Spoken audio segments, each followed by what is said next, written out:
Әлем ғалымдарының зерттеуіне сүйенсек, ең ұзақ өмір сүретіндер әрі денсаулығы мықты болатындар ол жапондықтар екен. Сәлем достар, сіздермен бірге тек қана пайдалы арнасы. Бүгінгі видеода ерте қартаймас үшін жапондықтар денсаулығына қандай әдістерді қолданады, сол жайында білетін боласыз. Достар, видеоны жалғастырмас бұрын алдымен каналға жазылып, қоңырау белгісін басуды сұраймын, себебі алдағы жарық көретін пайдалы ақпараттарды жіберіп алмайтын боласыз. Жапония халқы таңертең оянғаннан кейін бірден су ішетін көрінеді. Су көптеген ауруларға ем болатынын білеміз, сөйтіп бізде таңертең су ішеміз.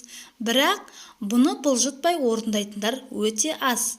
Өздеріңізге мәлім, су бас ауруларын, жүрек проблемаларын, бронхит, ас қорытуды және басқа ауруларды емдейтін сиқырлы күш.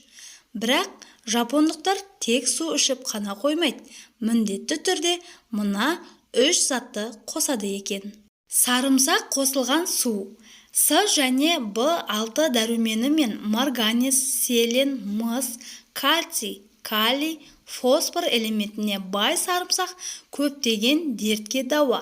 Әсіресе ағзаны бактерия мен вирустан қорғайды, жүректің жұмысын жақсартады, қан тамырларды тазалайды, қанды сұйылтады, беттегі әжімді бөртпені кетіреді.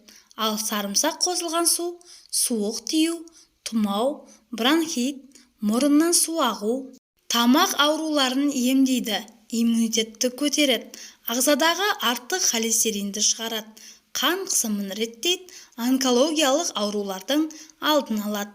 Дайындау әдісі. 1-2 тіс сарымсақты қабығынан тазалап езіп аласыз. Сосын эмалы ыдысқа салыңыз. Оған 4-5 тамшы зәйтүн майы мен 1 стакан су құйып отқа қоясыз. 50 градуста қайнатыңыз. Осыдан соң 2-3 тілік лимонның шырынын қосып, 15-20 минут бетін жауып қоясыз. Белгіленген уақыттан соң дайын болған емдік сусынды теңдей етіп 2-ге бөліп ішесіз. Кімге ішуге болмайды? Аллергияға, асқазанында жара болса, ас қорыту жолдары бұзылса, сарымсақ қосылған су ішпеңіз. Бал қосылған су. Балдың емдік қасиетін айтпаса да бәріміз білеміз. Ал бал қосылған су ішудің өзіндік ережесі бар. Бұл емдік сусынды тамақтанудан 30 минут бұрын ішесіз. Мейлінше ішетін кезде дайындау керек. Алдын ала дайын қойып, тоңазытқышқа сақтауға болмайды. Ондай жағдайда құнарын жоғалтады. Бал қосылған суды таңертең аш қарынға немесе түнде ұйқыға жатар алдында ішуге болады. Өйткені бал ұйқы шақыратын қасиетке ие. 30 грамм балды 1 стакан жылы суға араластырып, ем ретінде ішесіз. Сонда қан қысымы реттеледі, жүйке жүйесі тынышталады. Ағза дәрумен мен минералды затқа бай болады. Ағзаны қуаттандырып, жұмысқа қабілетті ашады. Метаболизмді дұрыстайды. Асқазан ішек жолдарын жақсартады. Ағзаны токсиннен, бос радикалдан тазалайды. Суыққа қарсы күреседі. Бас ауруын қойдырады.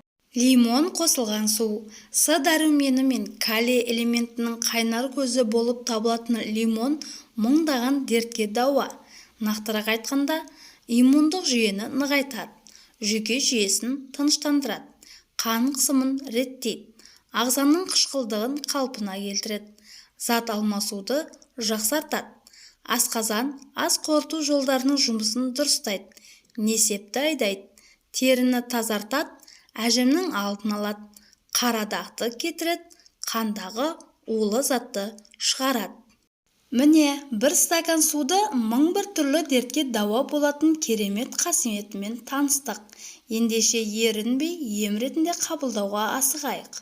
Айтпақшы, жапон ғалымдарының мәлімдеуінше сарымсақ адам миындағы қартаю процесін бәсеңдетіп, оның жасушаларын тазартып отырады екен. Құрамында өте белсенді күкірт қосындылары болғандықтан, қанға түскен соң сарымсақ мидың ең қажетті деген бөліктеріне оң әсер етеді. Яғни сарымсақтан бөлінетін заттар есте сақтау қабілеті мен эмоцияға жауап беретін жасушаларды жақсартады. Тағы бір ғалымдардың зерттеуінше, сарымсақты жиі қолданатын әйелдер арасында кеуде ісігі дертіне шалдыққандар саны аз кездескен. Құрметті оқырман, бүгінгі пайдалы ақпаратым ұнаса, видеоға лайк басып, төменге өз пікіріңізді қалдыра кетіңіз.